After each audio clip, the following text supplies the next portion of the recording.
वास्तु को अगर modern science के परिभाषा में अगर किसी को बोलना चाहता हूँ तो it's science of geometry and materials with respect to directions.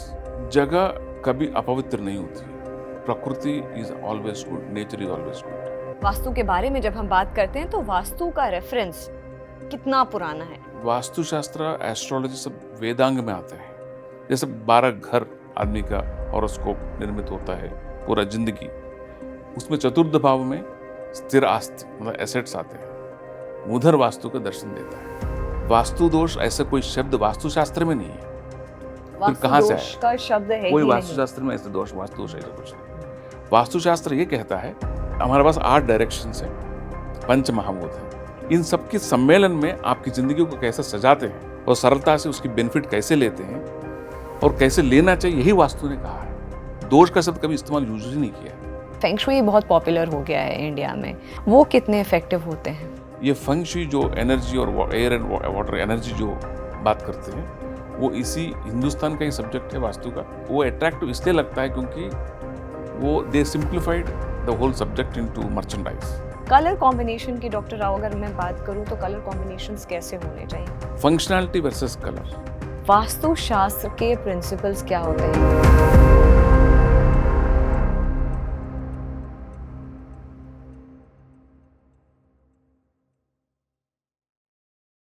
नमस्कार, जागरण मंथन में आप सभी का स्वागत है। मैं हूं स्मृति रस्तोगी। हमेशा की तरह हमारा प्रॉमिस रहता है कि आपके सामने एक नया सब्जेक्ट लेकर हाजिर हों, और ऐसा किया भी है कि नए नए विषयों पर हमने बात करी है, नए नए सब्जेक्ट्स, नए नए एक्सपर्ट्स आपके सामने लेकर के आए। इसी कड़ी में, इसी सिलसिले में हमारे साथ एक और बहुत खास मेहमान है, और आज हम बात करने जा रहे हैं एस्ट्रोलॉजी और वास्तु शास्त्र के बारे में।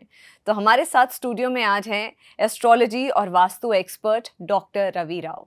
सर, आपका बहुत बहुत स्वागत है। नमस्ते सर, वास्तु का जब हम बात करते हैं, वास्तु के बारे में जब हम बात करते हैं तो वास्तु का रेफरेंस कितना पुराना है, सबसे पहली बात। और जब हम रेफरेंस के बारे में बात करते हैं, हमारे वेदों में, पुराणों में, हमारे जो सेक्रेड स्क्रिप्चर्स हैं, उसमें इसका मेंशन कितना है? और उससे रिलेटेड जो मेरी तीसरी बात है कि क्या रामायण और महाभारत के टाइम पे भी वास्तु होता रहता था? क्योंकि मैं नियर पास्ट की बात अगर हम करें, युग में जो डिवाइडेड है, तो मैं सतयुग की बात ना करके त्रेता युग और द्वापर युग की बात कर रही हूँ, तो क्या उसमें भी रेफरेंस है?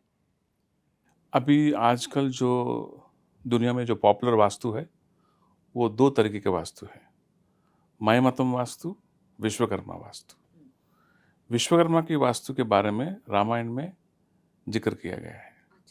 उस समय का जो सबसे दुनिया का जो राम के पहले जो पावरफुल थे वो देव और दानव थे। ह्यूमन बीइंग की कोई अस्तित्व नहीं था उस समय में, जब राम भगवान मनुष्य रूप में अवतरण दिए थे भगवान होके। उस वक्त जो लंकापुरी था,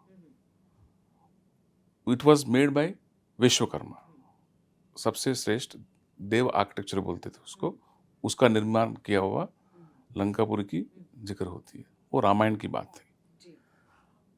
नेक्स्ट महाभारत की बात करते हैं तो 2 बार 2 जगह पे वास्तु की जिक्र किया गया है।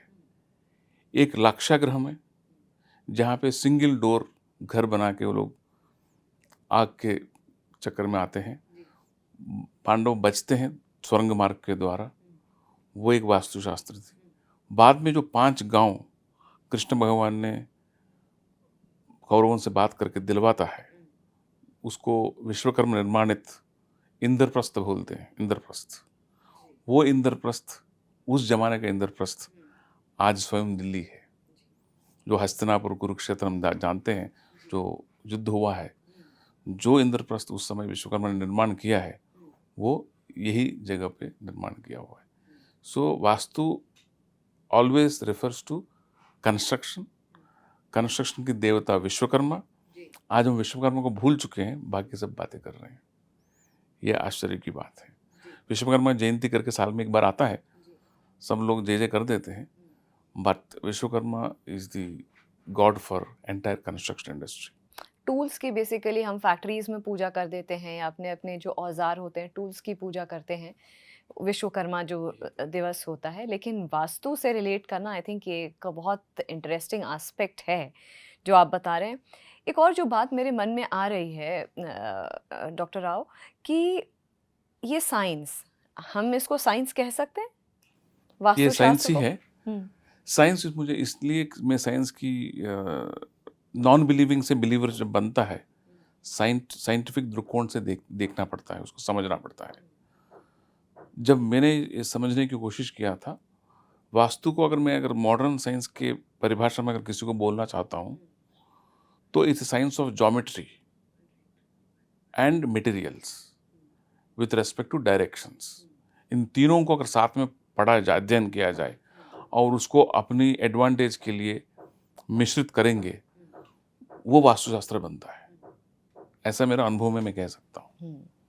अच्छा, एक और चीज़ कि ये जो साइंस है, जो आप कह रहे हैं साइंस ऑफ ज्योमेट्री है, ये जो मेरे मन में सवाल है, क्योंकि आप रामायण महाभारत की बात करें, आपने वेदों में भी इसका ज़िक्र है? वेदों में भी इसका ज़िक्र है? वेदों में जिक्र ऐसा किया गया है, ये वास्तुशास्त्र, एस्ट्रोलॉजी सब वेदांग में आते हैं। There Vedangas, angas of the Veda. So jyotish, vyakaran, there are 5 Vedangas are there. उसमें सबसे उत्तम है ज्योतिषी। Jyoti means eye. Through eye you can see everything. So उसके ये ज्योतिष के द्वारा वास्तु प्रकट होता है। जैसे 12 घर आदमी का हॉरोस्कोप निर्मित होता है, पूरा जिंदगी। उसमें चतुर्थ भाव में स्थिर आस्ति मतलब एसेट्स आते हैं, उधर वास्तु का दर्शन देता है। सो घर कब होगा, कैसे घर होगा, कैसी जगह में रहेगा, ये सब निर्धारण करने वाला चतुर्थ भाव, जो मातृस्थान भी हम कहते हैं, वहीं से वास्तु का आविर्भाव होता है। इतने युगों से ये जो साइंस है, इसको कैसे प्रिज़र्व किया होगा कि आज हम बैठ कर के स्टूडियो में इसके बारे में बात कर रहे हैं, लोगों की लाइफ़ को चेंज करने में लोग बिलीव कर रहे हैं इसमें, या लोगों की लाइफ़ चेंजिंग एक्सपीरियंस जो हैं, वो इसके थ्रू लोग चाहते हैं? ये सब्जेक्ट बहुत अ, पीछे लेके गया है कई सालों में, क्योंकि बहुत सारे इन्वेजन्स हुए हैं। बहुत सारे पहले ज़माने में क्या होता था, राजा के दरबार में, राजा की महल में ये नवरत्न होते थे, उसके अंदर एस्ट्रोलॉजी, वास्तु के कार्यक्रम होते थे। जैसा आपने मानसिंह देखा था Jaipur Rajasthan is a biggest propaganda of these subjects in ancient times, पुराने ज़माने में। सिमिलरली साउथ में भी देखो, कोणार्क टेम्पल देखो, वो पूरा एक ज्योमेट्री की सब्जेक्ट के हिसाब से उन्होंने सन रेज़ के आधारित से पूरा निर्माण किया हुआ प्रॉपर्टीज़ हैं, टेम्पल्स हैं, नॉलेज सेंटर्स हैं वो सब। सो ये सब्जेक्ट जब ट्रांसमिट किया है, किताबों में कम ट्रांसमिट किया है, क्योंकि 2 ही ग्रंथ थे। कुछ जिक्र पुराणों में किया गया है, कुछ मयमतम की वास्तु है, कुछ विश्वकर्मा की वास्तु है। आज जो पॉपुलर है, जो लोग ड्रॉ करते हैं, वो विश्वकर्मा की ही वास्तु था। बट ये हमेशा पर्सन टू पर्सन ट्रांसमिट होते आया है। बट जब कंस्ट्रक्शन इंडस्ट्री एक सीमा पे आके आदमी को फास्ट लाइफ आदत हुआ, धक्के खाने लगा, तब वास्तु का रिसर्जेंस हुआ है। मेरे अनुभव से मैं ऐसा कह सकता हूँ, पुराने ज़माने में घर का किचन और टॉयलेट घर के बाहर हुआ करते थे। उस वक्त था बार्टर सिस्टम। लोग मार्केट में कैश नहीं हुआ करता था, बार्टर करते थे। उस वक्त लोग happy index was much higher उस समय। जैसा कैश आ गया, बाथरूम घर के अंदर आ गया, किचन घर के अंदर आ गया। जब आदमी की दिक्कतें बढ़ने लगा, तब वापस आदमी को शांति और प्रॉस्पेरिटी ढूंढने के लिए वास्तु का रेनेसांस हुआ है। ऐसा मैं समझता हूँ, क्योंकि 90s में जब हम चालू किए थे, वास्तु इतना पॉपुलर नहीं था। मैंने कुछ गुरुजी से सीखा था, कुछ पढ़ा था, कुछ मेरे दादा ने सिखाया। वो सब मैं अनुभव में समझ के छोड़ ही देता। कभी कभी करियर बनाने की सोच नहीं रखा था, बट आज इसको इतना बड़ा मात्रा में देना और इसको मुझे लेना, इट इज़ अद्भुत एक्सपीरियंस है मेरे लिए।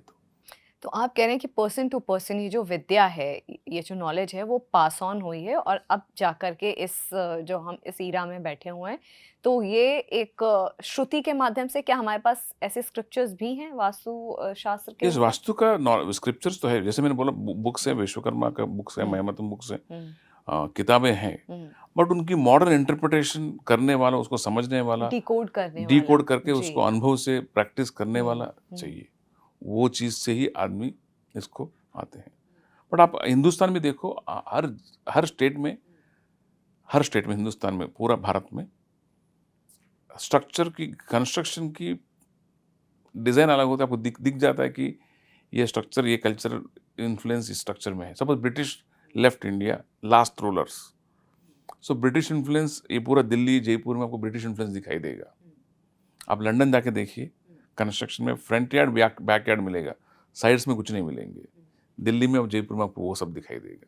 सो इमीडिएट रूलर्स जो थे, उनका इन्फ्लुएंस, उसकी आर्किटेक्चरल इन्फ्लुएंस उस सोसाइटी में ज़्यादा रहेगा।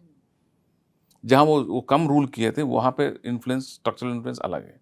आप पूरा हिंदुस्तान घूमेंगे, आपको पता चलेगा कि ये राष्ट्र में ऐसा है, ये राष्ट्र में ऐसा है, मटेरियल से लेके उनकी practice of construction.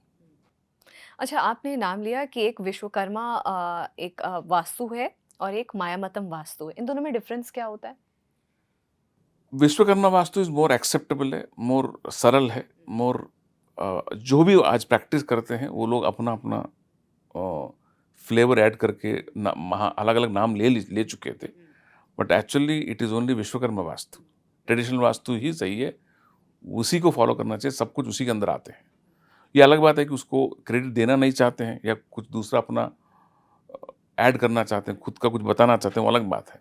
But principles आपको जो दिखाई देते हैं, अग्नि, वायु, जो पूरब, पंच पश्चिम, महाभूत के हाँ, बारे वो में। जो अष्टदिक्पालक डायरेक्शन और उसकी देवताओं की जो विधि विधान या कोई शासन है, वो विश्वकर्मा के वास्तु ही माना जाता है। और ये मायामतम वास्तु क्या होता है? मायामतम vastu is different from Vishwakarma Vastu, but it's not more in popular. Not popular in the sense, it is not produced good results. That is why it's not popular. We read it उस समय में सिर्फ कुछ marks के लिए कुछ पढ़े होंगे किताब वगैरह, but we never practiced those things. अच्छा, एक और चीज़ होती है जो डॉक्टर राव कि हम यहाँ पे वास्तु करते हैं, फेंग शुई बहुत पॉपुलर हो गया है इंडिया में।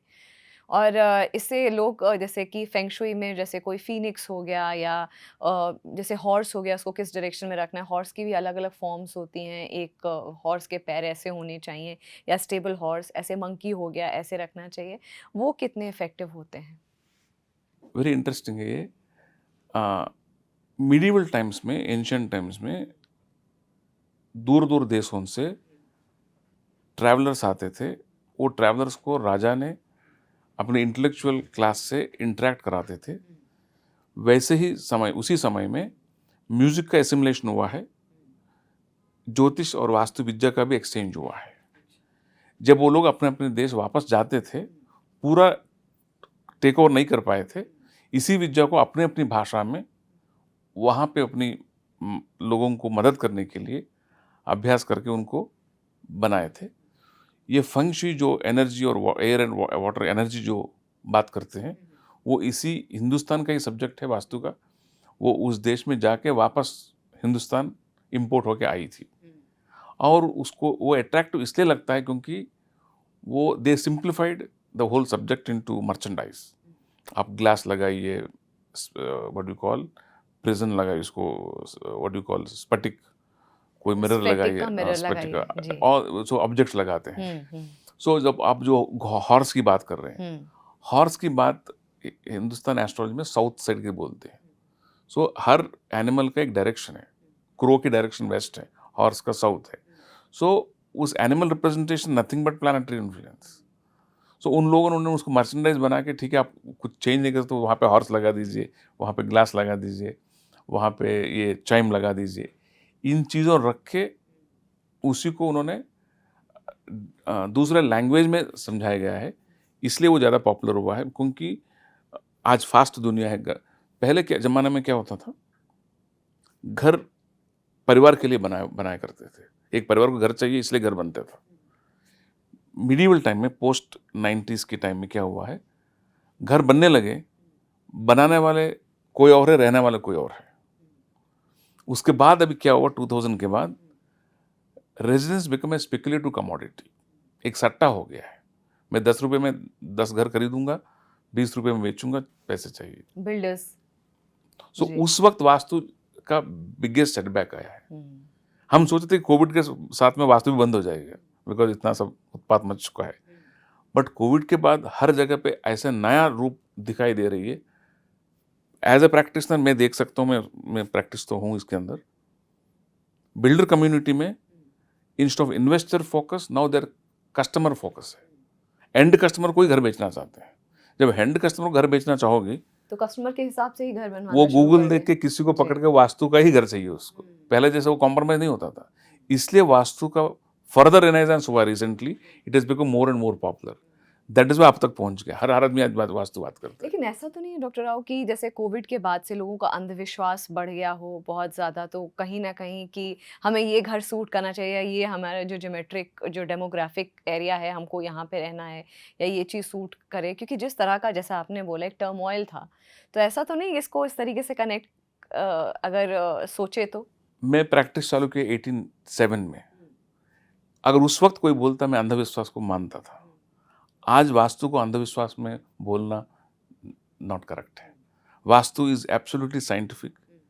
It is proven beyond it's doubt, for long exploited much ignored. My statement है, उस वक्त भी वही स्टेटमेंट था। आज वास्तु और ज्योतिष को कोई अंधविश्वास मानने के लिए तैयार नहीं होंगे, क्योंकि they have proven again and again. And आज लोग उसके पीछे जा रहे हैं not because they want to satisfy their ego or whatever it is. People have tested also in those times. Today it testifies by itself.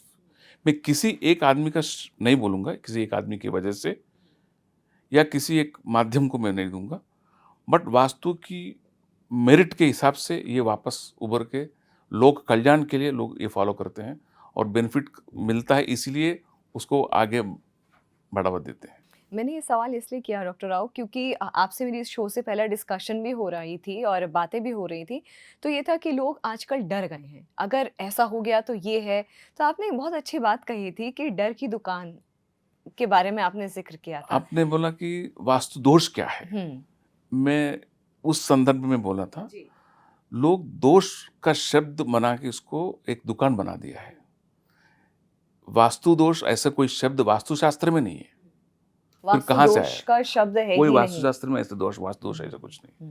वास्तुशास्त्र ये कहता है हमारे पास 8 डायरेक्शंस हैं, 5 महाभूत हैं, धरती, आकाश, अग्नि, वायु, स्पेस। ये 5 महाभूत और अष्ट दिक्पालक बोलते हैं, डायरेक्शंस बोलते हैं, ईस्ट वेस्ट नॉर्थ साउथ, ये कोऑर्डिनल डायरेक्शंस।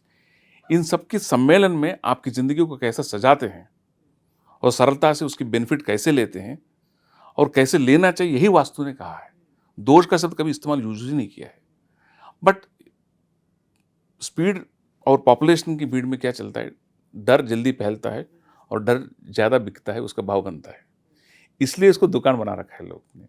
मुझे कभी भी जब लोग इस सब्जेक्ट से डरते हैं, इस सब्जेक्ट के बारे में मुझे पूछते हैं, ये करना है वो करना है, मैं पहले उसको शांत करता हूँ। मैं बोलता हूँ ये सब भूल जाओ, पहले आपकी तकलीफ क्या है वो पहले समझिए, वो क्यों आया, कैसे आया है।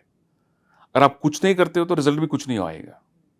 आप कुछ करते हो, उसका रिजल्ट एक्सपेक्ट करते हो, वो रिजल्ट नहीं आता है, शायद कुछ प्रोपोर्शन में गलत है, उसको इम्बैलेंस को रीबैलेंस करना पड़ेगा। उस इंजीनियरिंग से आपकी ज़िंदगी ठीक हो सकती है। इतना ही वास्तु का प्रमाण है और इतना सिंपल है ये सब्जेक्ट, ज़्यादा कोई कॉम्प्लिकेट नहीं है।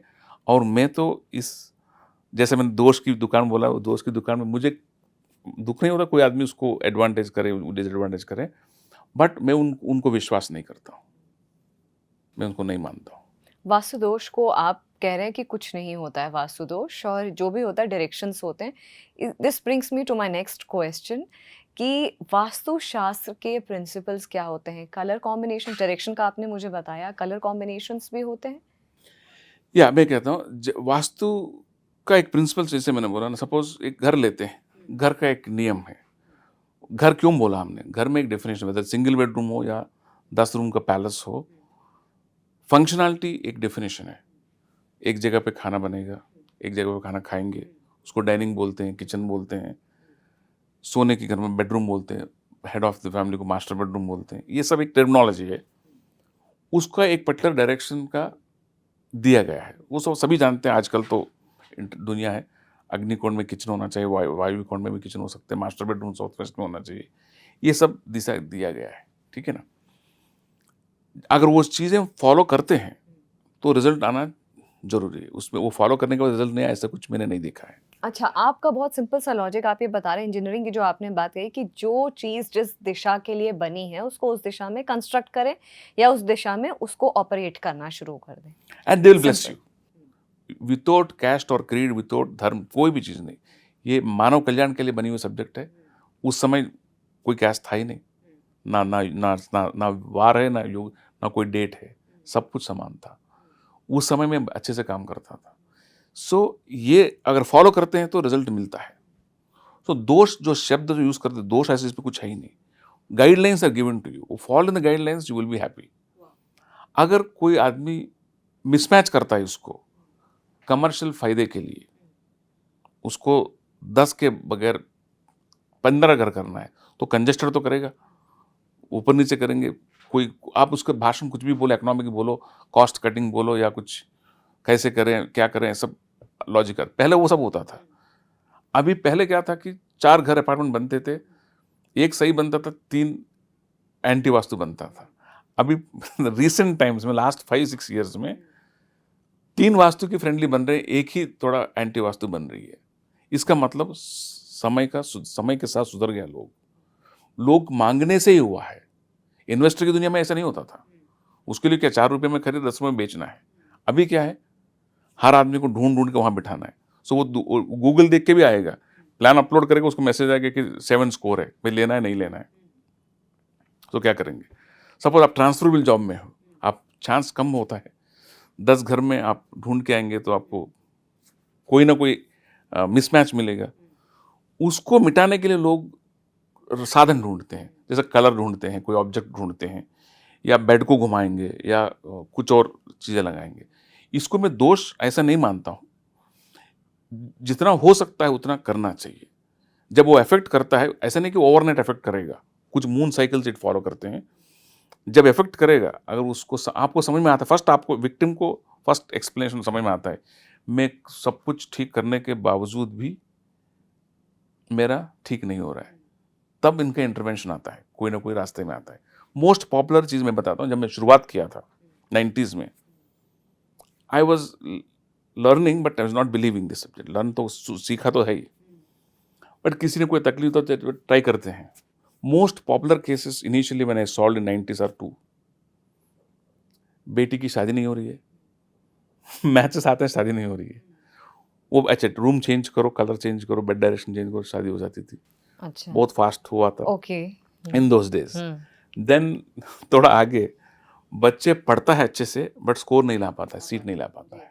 So that becomes a emotional point for family. ये फेल क्यों हो रहा है, इसका रिजल्ट क्यों नहीं मिल रहा है, सीट क्यों नहीं मिल रहा है। ये चैलेंजेस को मैं पहले कर, ठीक है तुम एक काम करो, तुम पढ़ता तो सब कुछ है, याद रहता, एग्जामिनेशन में भूल जाता है, या you'll fall sick. So direction of sleeping, direction of studying also matters. उन चीज़ों को फाइन ट्यून करके मैं पॉपुलर हो गया था फर्स्ट फ्यू ईयर्स में। लोग मुझे दूर दूर तक ले जाते थे ट्रेन में ट्रेन में उतार के घर दिखाते थे। मैं वो सब चालू किया था इनिशियल डेज में। वैसे देखते देखते कम से कम मैं 3-4 स्टेट चले जाता था, एक बार 1-1 महीने तक टूर में चला जाता था। सो मुझे बाद में फर्स्ट पहले मज़ा आता था, बाद में रिजल्ट आता, वापस मुझे लोग ले जाते थे, वहाँ पहुँचते पहुँचते अमेरिका पहुँच गया मैं। अच्छा। देन मुझे लगा ओके। कि ये सब्जेक्ट अभी नाउ लूजली छोड़ने जैसे नहीं है, इसको थोड़ा स्ट्रक्चर करते हैं। Then I started taking it seriously. And then you started believing also, क्योंकि यस, आई आपने बोला स्टार्टेड। कि पहले मैं आई प्रैक्टिस यूज्ड तो टू कर। Remember notes. सो मैं उस प्रिंसिपल्स को नोट्स बना के उसके बाद स्ट्रक्चरली ऑर्गेनाइज किया। बाद में जो सम्मान मिला है सोसाइटी में, वो सब अभी सब जानते हैं उस चीज़ को। डॉक्टर राव, आपसे पूछना चाहूँगी हमारे व्यूअर्स के लिए भी कि आपने बताया कि जो डायरेक्शंस हैं पंच महाभूत के अकॉर्डिंग, अगर हम डायरेक्शंस या अपना जो रूटीन की लाइफ है उसके इर्द गिर्द सेटअप करें तो बहुत इफेक्टिव होगा। तो सबसे पहले ये जो पंच महाभूत हैं जो आपने पांचों एलिमेंट्स के बारे में बताया, उनके अकॉर्डिंग घर में जो प्लेसमेंट है, चाहे मैं ड्राइंग रूम की बात करूं, किचन की बात करूं, वॉशरूम की बात करूं, तो कैसे होनी चाहिए उनकी प्लेसमेंट, और कलर्स कितने इफेक्टिव होते हैं एक खुशहाल लाइफ पारिवारिक जीने के लिए। कलर्स कौन से यूज़ होने चाहिए या कौन से इम्पैक्टफुल, जेनेरिक मैं बात करूं तो, क्योंकि मुझे लगता है ये फ़ायदे वाली बात होगी हमारे व्यूअर्स यस, के। ये लोक कल्याण के लिए, जैसे vastu is for every human being, मैं इनको ऐसा मानता हूँ, जगह कभी अपवित्र नहीं होती है। प्रकृति is always good, nature is always good, best nature. हम नेचर को अपनी तरफ कैसे मैनिफेस्ट करते हैं, वहाँ पे कुछ मिस्टेक्स कर सकते हैं, वो उसके ऊपर आता हूँ। Everything is space. स्पेस को कोई चीज़ से, माध्यम से, मटेरियल से अगर बांधते हो, सीमित करते हैं, it becomes a place. Every place has a functionality. आप उसको फैक्ट्री बोलो, एयरपोर्ट बोलो, बेडरूम बोलो, किचन बोलो, स्टूडियो बोलो। स्टूडियो की बात आती है तो लाइटिंग, साउंड, कलर, बैकग्राउंड, एक चीज़ आती है। सो हर चीज़ की एक फंक्शनैलिटी होती है। वास्तु उस फंक्शनैलिटी को अच्छी तरफ से कोडिफाई किया है, डायरेक्शन में, कलर में और स्पेस में। सिंपल एग्जांपल बताता हूँ। आपको कोई प्लेस में जाते हैं तो wow this place is very good, ऐसा फीलिंग आता है आपको। आप उसको डिफाइन नहीं कर पाते हो, वो वाव फैक्टर क्या है। अगर मैं और 2 सवाल करूँ बोले तो इसका मुझे वाटरफॉल अच्छा है, स्पेस अच्छा है, लाइटिंग अच्छा है, कलर अच्छे, ऐसे कुछ देते हो। बट सीलिंग के बारे में कभी सोचते नहीं हो। जहाँ जहाँ सीलिंग बड़ा होता है, सीलिंग हाइट बड़ा होता है, राइट। वो आपको अच्छा लगेगा। वो ऐसा क्या फैक्टर आपको अच्छा लगेगा। सो आदमी 6-8 फुट, 5 फीट टू 7 फीट आदमी रहता है, पूरा एवरेज ह्यूमन बीइंग हाइट। सो कमर्शियल 9 फीट में नक्की करके कंप्लीट कर दिया। तो जहाँ जहाँ लोग 20 feet, 15 feet, 20 feet ceiling height लेते हैं, उसके लिए ज़्यादा पैसे देते होंगे, बट वहाँ पे वाव फैक्टर ज़्यादा बढ़ता है। सिमिलरली कलर कॉम्बिनेशंस में और पोजिशनिंग में। इफ किचन में, सपोज घर की बात कर रहे हैं तो ज़्यादा आपकी व्यूअर्स रेजिडेंशियल वास्तु की ज़्यादा काम करते हैं। 2 चीज़ें बताता हूँ। किचन होना चाहिए अग्निकोण में या वायव्य कोण में होना चाहिए। और वो कौन सा डायरेक्शन होता है? अग्निकोण इज साउथ ईस्ट डायरेक्शन, वायव्य कोण इज नॉर्थ वेस्ट डायरेक्शन। ठीक है। वो अगर वहाँ पे एग्जैक्टली नहीं हो, थोड़ा आगे पीछे भी हो, बट मेक श्योर आपका fire position is east facing. So खाना बनाने वाला आदमी हमेशा ईस्ट देखना चाहिए। ईस्ट नहीं तो नॉर्थ देखना चाहिए, नॉर्थ नहीं तो वेस्ट देखना चाहिए। मैं आपको और चैलेंज लोगों को मैं एक मैसेज दे सकता हूँ, जहाँ जहाँ साउथ फेसिंग वाला किचन रहता है, उस घरों में बीमारी के लिए ज़्यादा पैसा खर्च होते हैं, अनगिनत पैसा खर्च होते हैं। Sometimes they can't even fix the बीमारी। ऐसा हम रिसर्च करके मैं स्टूडेंट्स को सिखाता हूँ आजकल। जहाँ जहाँ people are having long suffering बीमारी और पीपल आर अनगिनत पैसा खर्च कर रहे हैं मेडिसिन में, आप चेक करना, फर्स्ट किचन का फायर पोजीशन चेक करना, वो साउथ फेसिंग होगा। साउथ फेसिंग होता है। ये प्रूवन क्या, इसीलिए अगर आपको किसी बिल्डर ने घर बना दिया नॉर्थ ईस्ट में किचन आ गया, साउथ वेस्ट में किचन आ गया, लोग पहले से रिजेक्ट कर देते हैं घर को। वास्तुशास्त्र की जरूरत ही नहीं है, उनको इतना समझ में आ गया है ये दोनों जगह पर अगर किचन होगा मेरा हेल्थ बिगड़ने वाला है। ऐसा ये वहम या कोई किताब पढ़ के, कोई रट मार के किसी नहीं कर रहा है, कोई लोग अनुभव से इसको प्रामाणिकता मान चुके थे। सो किसी को मैं ये सजेस्ट नहीं करूँगा तुम नेचर के विरुद्ध में जाओ और एक्सपीरियंस करो, you will wasting your life. Rather follow और टेक द बेनिफिट्स, ये मैं करूँगा। सिमिलरली बेडरूम, साउथ वेस्ट में होगा तो हवा रहेगा, साउथ वेस्ट में मास्टर बेडरूम होना चाहिए, बच्चों की नॉर्थ वेस्ट, डॉटर के लिए नॉर्थ वेस्ट, गेस्ट के लिए नॉर्थ ईस्ट, साउथ। अच्छा, जब आप ये पोजीशन बता रहे हैं नॉर्थ ईस्ट और साउथ वेस्ट, तो फेस होना चाहिए नॉर्थ ईस्ट या साउथ वेस्ट? अच्छा, बेडरूम की बात करते हैं तो head position should be always south is best. South में होना चाहिए। हेड साउथ में होना चाहिए, नॉर्थ देखना चाहिए। साइंटिफिकली एक्सप्लेन करूंगा just now. Next best is head towards west side, east facing होना चाहिए। थर्ड इज ईस्ट में वेस्ट फेसिंग होना चाहिए, नॉर्थ में कभी नहीं रखना चाहिए sir. It's a different case if it is a hotel और it is 1 night 2 nights, north head is okay, position is okay. But if it is a permanent house, if you are staying there, ownership house, rental doesn't matter, इसी direction में आदमी को सोना चाहिए। Now explain to scientifically, human body is considered to be a magnetic body. We have lot of energy in the body. It's a magnetic body. Magnetic principle ये कहता है same poles repel, opposite poles attract. अगर ये north pole है, अगर north में मैं सिर रखता हूँ, my blood circulation against the gravity to the head is low. Then I tend to get disturbed sleep. So south में होगा तो शांति से सोएगा वो, it enhances his health, good health result into good actions and results. That is how it is scientific. For every logic, every principle of Vastu, a detailed logic is explained. So there is nothing hocus pocus here. This is so true. क्योंकि आप जो बातें बता रहे हैं इतना relevant है for the common, for the messes.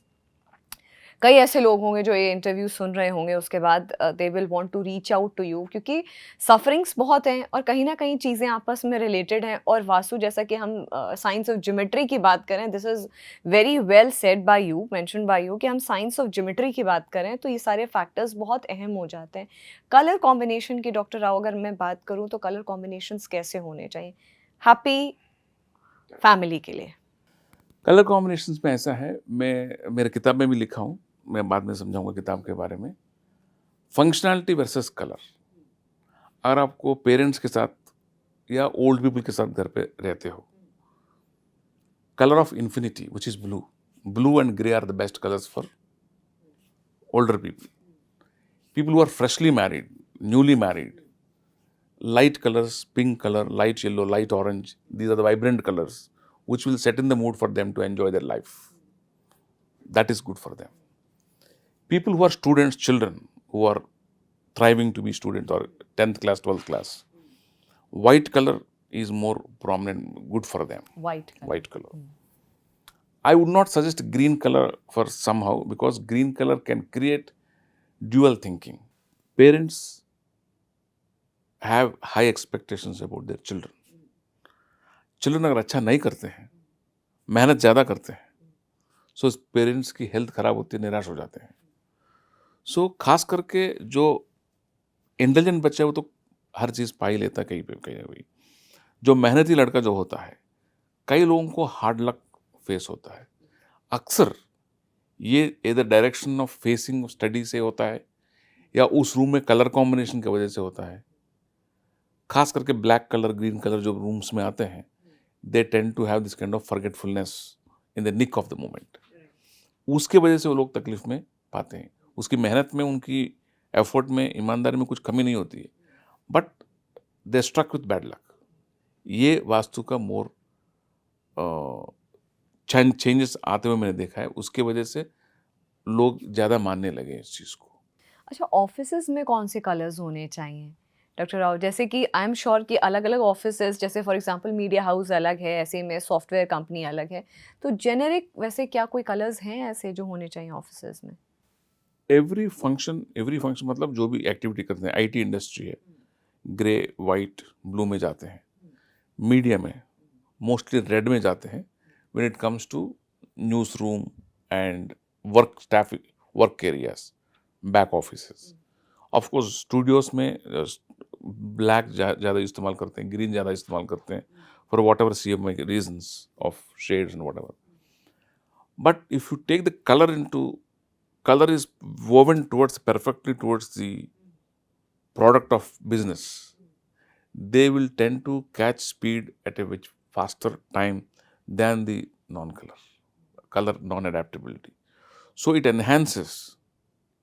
The color can enhance, shape can give a kind of push, elevation in the journey of your success. That is how Vastu is designed. जी। Doctor Rao, आपसे बात हो रही थी जब, तो आपने एक और चीज़ बड़ी इंटरेस्टिंग बताई थी कि जब रेजिडेंशियल अब जो बिल्डिंग्स बनने लग गई हैं उसमें वास्तु का प्रॉब्लम तो होता है, लेकिन अब कम होने लग गया क्योंकि इसको ध्यान में रख करके कंस्ट्रक्शन हो रहा है। ऐसे में एक लोग अक्सर एक और चीज़ जो मैटर करती है लोगों के अंदर, ये कितना मिथ है कितना सच्चाई है, इसमें मैं ये जानना चाहती हूँ कि आपकी किचन की वॉल और आपके वॉशरूम की वॉल शेयर नहीं होनी चाहिए, वो वॉल सेम नहीं होनी चाहिए। इसके पीछे कोई लॉजिक है या ये मिथ है? लॉजिक है, एज आई टोल्ड यू, पहले भी मैंने बताया था। ओल्डन टाइम में किचन और बाथरूम्स और घर के बाहर थे, जब घर के अंदर आ गए थे। आजकल इस मल्टी स्टोरी वर्ल्ड में, जो आज 10-10 स्टेयर के 10-10 माले, 15-15, 20-20, मुंबई में तो 50 तक पहुंच गए थे अदर कंट्रीज में। So there are 3 myths, I don't say myths, 3 principles which are more fast selling, more fast people are engaging those things. One is common wall between kitchen and bathroom, common wall between toilet and the puja room. Some people don't want any room, any place above the puja room because they feel that they're walking over the god. So they keep empty space, or that area they keep it empty. These are the three practices which we see in the present world, which are very popular and very hyped. And how interior designers found a way to delink this one, because it is sometimes it is sentiment. It's not myth or anything, it is sentiment basically. If he is worshipping, he is doing seva for God for making food, or household people are eating food. They don't want these things. They are like that. So what they do? They create a vacuum, or they create a double wall with a gap of inch, 6 mm, 1 inch gap karke, they make two walls so that space is divided and space is effectively used also. But by the way, if the kitchen is in the right place, toilet is in the right place, if these things are followed, they'll work.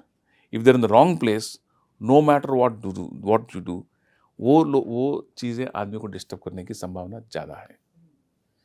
So it's not a myth, it is a reasonable logic is there behind it.